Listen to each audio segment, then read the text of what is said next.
Saudós, que tal como están? No verán de 2018 estará en funcionamento a nova rede de autobuses urbanos. Serán 10 liñas, 11 menos que agora, e o obxectivo é chegar a máis sitios e con máis frecuencias. Para o rural haberá un servizo a demanda que permitirá dar servizo cando se necesite. En canto a frota, a intención é ter case 30 novos buses de aquí a 2020. Dende que se puxera en marcha o servizo de transporte público en 1960, fixéronse algunhas modificacións, pero nunca se entrara a cambiar as liñas ata o de agora. O Concello xa ten deseñada a nova rede de buses co obxectivo de abrir a licitación nas vindeiras semanas e tela en funcionamento no verán do ano que ven. O obxectivo é captar novos viaxeiros e facer o servizo máis eficiente e fiable. Unha vez recollidas as propostas veciñais, deseñouse un mapa de 10 liñas, que serán 11 no 2020, coa incorporación dunha lanzadeira ao aeroporto. Deste xeito, desaparecerán unha dúcia de liñas co fin de eliminar solapamentos.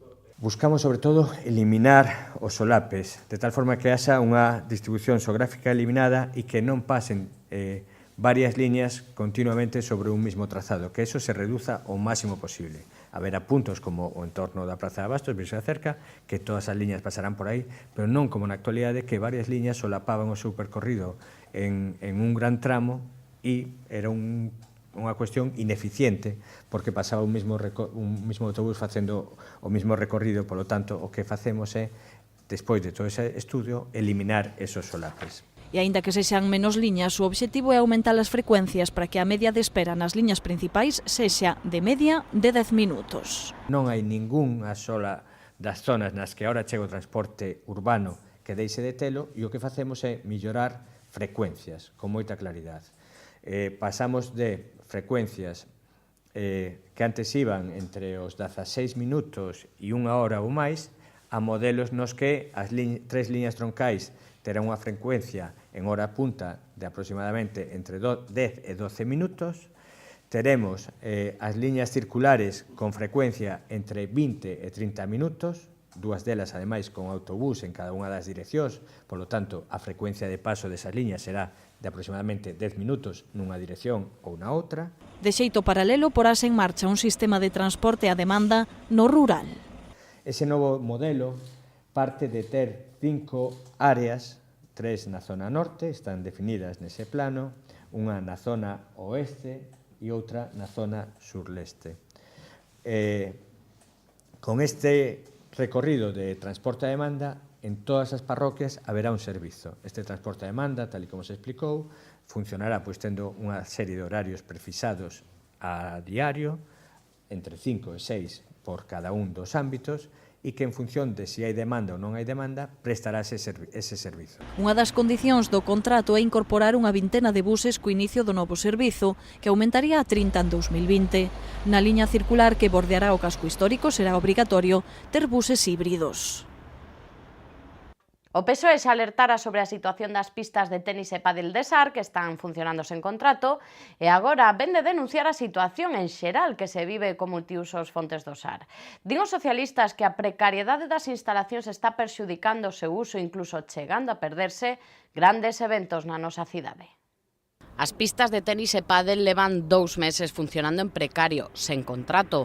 Así o daba a coñecer o concelleiro socialista Gonzalo Muiños, que hoxe foi máis alá e explicou que o multiusos Fontes do Sar está en moi malas condicións no que ten que ver cas infraestructuras e tamén ca xestión, xa que está a funcionar cunha prórroga do contrato que remata en maio.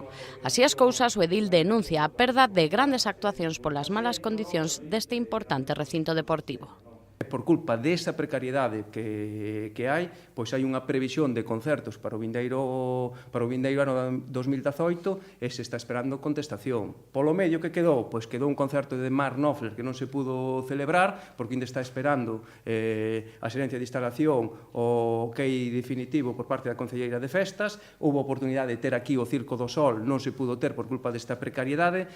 Xa digo, que temos para o 2018? Non vou nombrar os distintos artistas que hai. Muiños, que forma parte do Consello de Administración do Multiuso, sinala directamente o Goberno de Compostela Berta pola súa deixadez, unha recriminación que sorprende o alcalde, e que Martiño Noriega afirma que están traballando a sabendas de que o modelo de sociedade que xestiona agora mesmo as instalacións con participación privada e pública só pode sosterse ata 2019. O que fixemos estes anos foi regularizar a sociedade. Que pasa? Que as instalacións están envellecidas, ningunha parte privada se pon a facer grandes cambios en instalaciones cando hai unha limitación no horizonte temporal, e a maior es pedirlle a parte pública que entre en patrocinio de eventos que poden significar risco económico, pois non é doado cando non hai un horizonte claro, non? Por lo tanto, todos sabemos a situación que hai, Gonzalo tamén a sabe, porque temos tido moitas reunións aquí da parte pública na alcaldía, e até agora fomos unha sola voz. Por iso me sorprende que saia públicamente a falar diso. Ademais, engadía o alcalde o multiusos de SAR é propiedade do consorcio. Por certo que o alcalde tamén se pronunciaba sobre as últimas novidades que rodean a depuradora de Santiago e que o Tribunal Superior de Xustiza de Galicia vende a admitir a trámite o recurso contra o estudo de impacto ambiental para emplazar a nova EDAR. Por unha sentenza do mismo tribunal xa se paralizara a construción da infraestrutura nunha anterior ubicación. A construción da nova depuradora de Santiago parece que aínda está lonxe de ser unha realidade e que a ubicación da infraestrutura segue envolta na polémica. O Tribunal de Xustiza de Galicia vende admitir a trámite o recurso contra o estudo de impacto ambiental para emplazar a EDAR no Souto. Foi presentado pola Plataforma pola Recuperación do SAR e veciños de Ames que protestan pola proximidade das instalacións ás súas casas. A mesma protesta levaron a cabo veciños de Santiago agrupados nunha plataforma de afectados, neste caso pola ubicación da depuradora na Silvouta. Entón o Tribunal de Xustiza de Galicia tumbou ese proxecto. Dende o Concello están preocupados porque se repita a situación. Nos levamos un ano, e non é por ser pepitos grillos, pedindo seguridade xurídica, tanto no que foi o proceso de tramitación medioambiental respecto á interlocución do Concello de Ames, como a cuestión patrimonial. E non o facíamos con vontade de enlentecer, senón coa vontade de que haxa seguridade xurídica para empezar unha inversión destas características e que non aconteza como aconteceu noutras ubicacións que acabando sentencias en contra que paralizaron a tramitación do proxecto. O convenio está en riba da mesa, e no convenio se están a debatir cuestións das aportacións económicas e cuestións tamén que teñen que ver con estas garantías respecto a non irnos logo a feitos consumados. Estaba previsto que ese convenio estivera asinado xa en outubro. Na construción da depuradora involúcrase a Xunta e o Goberno Central e conta con fondos europeos. Todo isto mentres na sede da Asociación da Área Empresarial do Polígono do Tambre tiña lugar unha reunión de seguimento do Plan Estratéxico da Sionlla. Como lles contamos, Xunta, Concello, Empresarios e Universidade queren converter este parque empresarial nun lugar pioneiro para o emprendemento de firmas relacionadas cas novas tecnoloxías e a investigación. As bonificacións postas en marcha pola Xunta para a implantación de empresas no polígono da Sionlla permitiron que se adxudicaran xa 90.000 metros cadrados de solo e que houbo rebaixas de ata o 30% para empresas adicadas a innovación, biotecnoloxía ou rehabilitación sostible. Este mediodía analizáronse estes datos nunha reunión na que estiveron presentes representantes de todas as entidades vinculadas ao Plan Estratéxico da Sionlla, isto é, o Goberno galego, o Concello, a Asociación Empresarial do Tambre, a Cámara de Comercio e a Universidade de Santiago. Neste parque industrial están actualmente adxudicados máis de 360.000 metros cadrados de solo. Xa están abertas e funcionando 8 empresas e tamén outras 18 están ca redacción dos seus proxectos ou en fase de obtención de licenzas. Achegámonos a Galeras, onde hoxe entregáronse os primeiros compós resultantes do proxecto piloto de compostaxe posto en marcha polo Concello. Son máis de 100 os fogares que reciclan nestas illas os seus residuos orgánicos.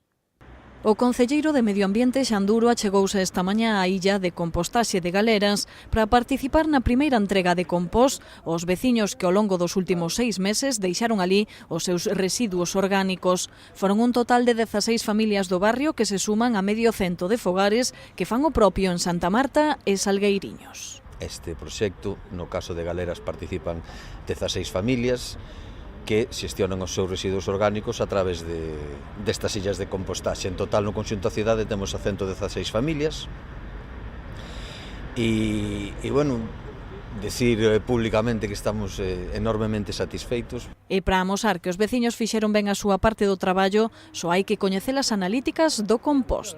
Fixemos as analíticas correspondentes do compost resultante, e o de Galeras e o de Santa Marta de un resultado de compost que é aplicable en agricultura ecolóxica, ou seja, ao nivel máximo de calidade, e en Salgueiriños dá para aplicación en agricultura normal porque saiu un pouco alto o cadmio, un pouco por encima que permite a agricultura ecolóxica. Os veciños amosáronse moi satisfeitos co proxecto e recoñecían non ter mudado moito os seus hábitos. Poñer un contenedor máis na casa, un caldeiriño máis para botar os residuos orgánicos aí, saber realmente o residuo orgánico o que é, que o sabemos todos, creo que é bastante sinxelo, e nada máis, non? É simplemente ter un huequiño máis, con un caldeiriño máis para traerlo aquí, e bueno, pois de paso que traes o resto dos residuos os outros contenedores, pois tamén traes aquí o teu caldeiro de residuos orgánicos, non? A intención do Concello é ampliar o proxecto de compostaxe a outros barrios. Imos agora ata a Rosaleda, que o Hospital do Grupo HM vende estrear unhas novas instalacións do Servizo de Urxencias. O presidente do grupo, Juan Abarca, foi o encargado de inaugurar o espazo este mediodía.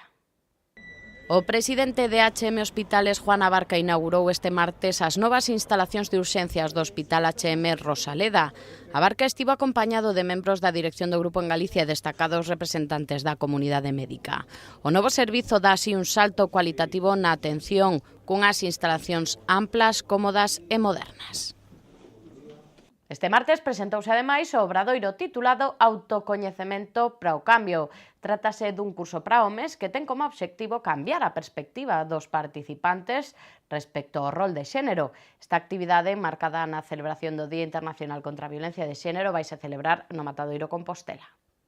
A concelleira de Igualdade Marta Lois e José Expósito do colectivo Micromachiños presentaban esta mañá o curso Autocoñecemento pro Cambio. Trátase dun obradoiro destinado a homes co obxectivo de combater o patriarcado dende a propia orixe da violencia e cambiar a perspectiva dos participantes respecto ao rol de xénero. As sesións celebraránse os días 24, 25 e 26 deste mes de novembro e ademais o 15, 16 e 17 de decembro no Centro Social do Matadoiro. A actividade enmárcase nas celebracións do 25 de novembro, Día Internacional contra a Violencia de Xénero. A chuvia chega mañá e parece que para quedarse. Coñecemos de seguido todos os detalles da predicción da man de Meteo Galicia.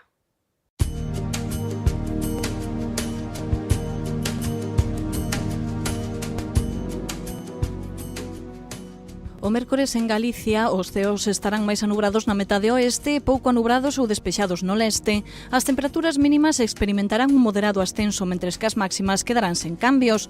Os ventos soprarán fortes de compoñente sur.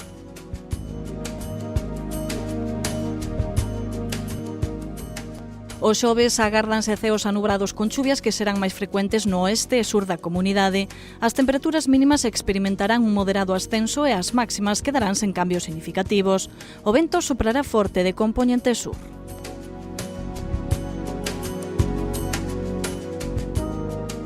Para o venres os ceos estarán anubrados con chuvias de carácter intermitente probables en calquera punto da comunidade, localmente de intensidade forte. As temperaturas mínimas non experimentarán cambios significativos e as máximas descenderán lixeiramente.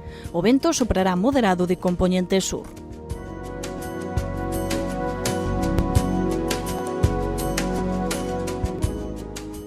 O mércores en Santiago agardase unha mañá de ceos anubrados e chuvascos pola tarde. As temperaturas oscilarán entre os 8 e os 16 graus e os ventos soprarán do sur. No xoves agárdanse de novo ceos anubrados con chuvascos. As temperaturas ascenderán lixeiramente, sobre todo as mínimas. Os ventos soprarán do sur. Para o venres seguiremos con chuvascos e ceos anubrados. As temperaturas continuarán nos mesmos valores e os ventos soprarán do sudoeste febles.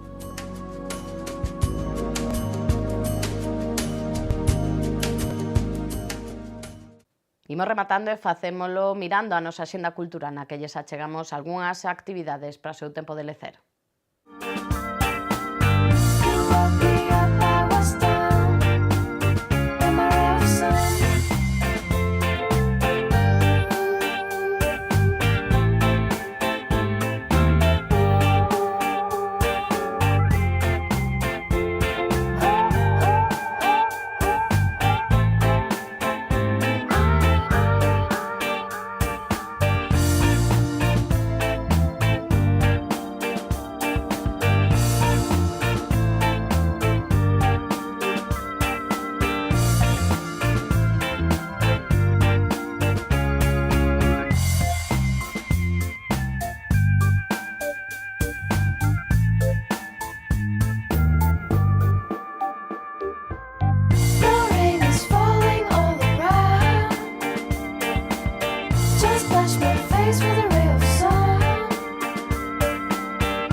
Temos outras propostas, desta vez deportivas, para chegarlles na nosa axenda de lecer.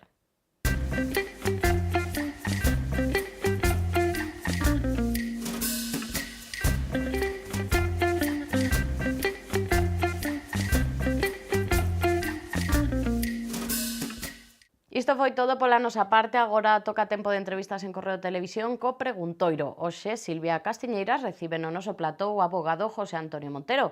Nos volvemos mañá con toda a información. Que pasen unha feliz xornada.